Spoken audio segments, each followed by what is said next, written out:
Hey, John, thank you so much for joining me online today.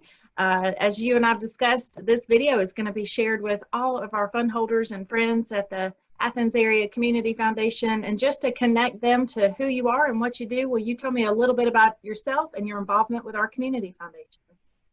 Yeah, absolutely. I appreciate the opportunity to be here this morning, Sarah.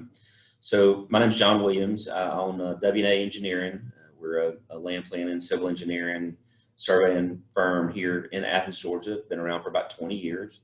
Um, I have a wife, Amy Stone, and four children, and we have been counting our blessings lately, and we feel like we're very fortunate and to have the opportunity to do things and give back to the community. And one of the ways that we like to do that is to run through the community foundation because it offers so much of an option and connection to many of the organizations that we like to support in the community.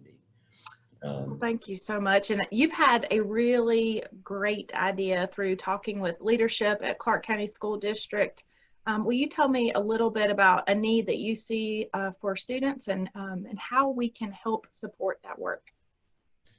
Yeah, absolutely. So first of all, my wife, Amy, and I are super passionate about early childhood education and elementary education and kind of the effect and impact that has on the overall community, the future workforce, even, crime and incarceration rates. We believe there's a direct connection between, how well these kids are doing at, third grade level and below and what comes out at the end, and right now, we're in the middle of COVID, so everything's even harder, right? I mean, we're going into a situation where we're going to be distance learning. I mean, our two smallest children, Garrett and Amelia, are at Barrow. So, I know we've been struggling and stressing over, how's that going to work? Are we going to have friends there with them in little pods? And, they're expected to be in front of their computers between 8 and 3 during the day. And when Amy and I kind of look at each other as we're going through this, what seems to be somewhat of a stressful conversation for our family, it's just like, man, I mean, we're so lucky, right? I mean, she owns her own business and she works from home.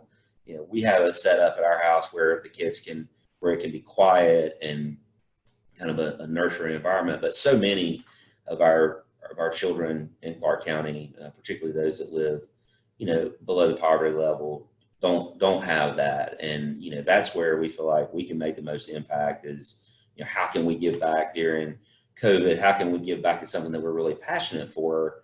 In statistics, if we're just talking about the numbers, Clarke County right now only has 37% of the elementary kids reading at or above their third grade level. So we've got 2/3 of our kids who are already behind. Mm-hmm. And most of these kids are going to be the kids that, whose parents are working lower wage jobs, who or don't have ideal living situations. And that hadn't changed for them. It's actually probably gotten worse.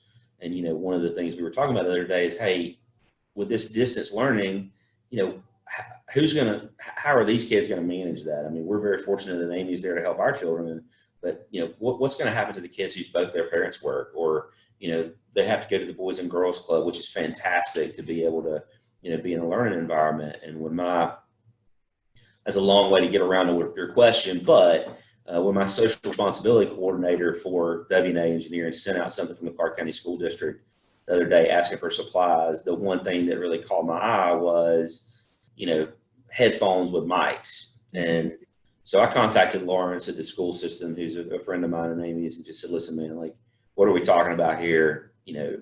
How many of these kids do we think don't have mics? And his response was, look, we think most of the kids that are high school, middle school, have got some sort of mic because they got some sort of device. Mm-hmm. But at elementary school level, I mean, we may be talking about, and by the way, Clarke County has 7,000 elementary school kids. Mm-hmm. But we're talking about maybe half of these kids don't even have a basic set of headphones and a mic, which will make it impossible to do any distance learning and participate in a classroom environment if they're sitting next to 2 or 3 brothers and sisters, or if they're at the Boys and Girls Club, and it seems like such a basic, easy thing. I mean, we go to Target, we go to Walmart, we go to, Best Buy, we buy our kids a set of headphones. I mean, but, there's a lot of families that can't do that. So we talked about it as a family, talked about it with our kids.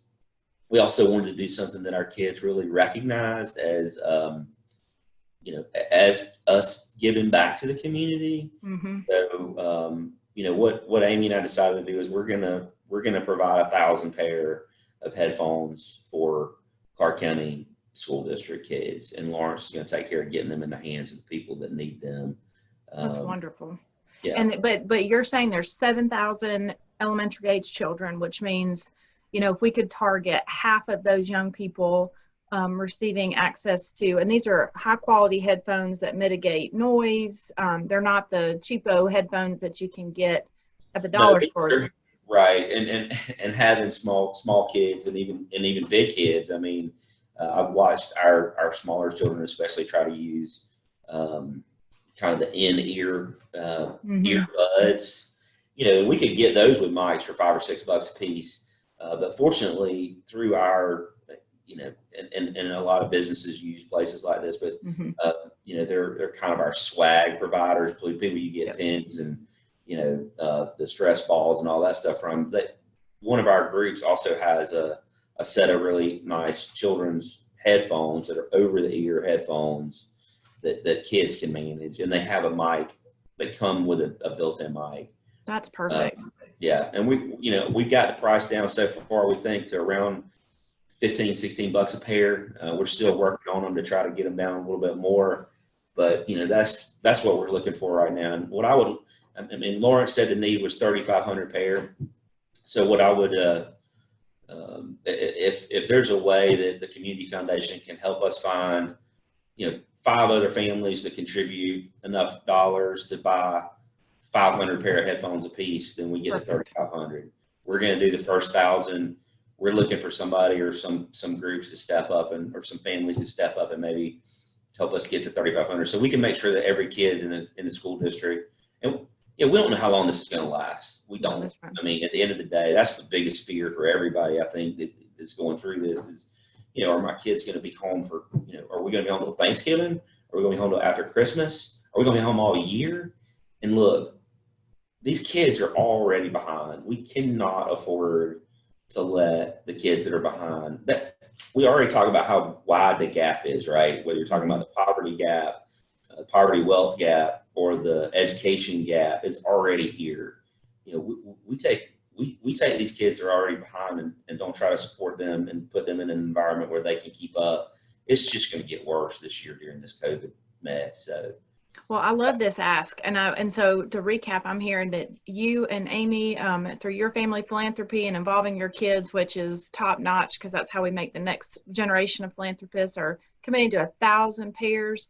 Lawrence Harris at the school district would love to get 3,500 in the hands of young people throughout the county, which means 2,500, which means $15, $16. It'd be nice to raise another $40,000 to $45,000 for this project.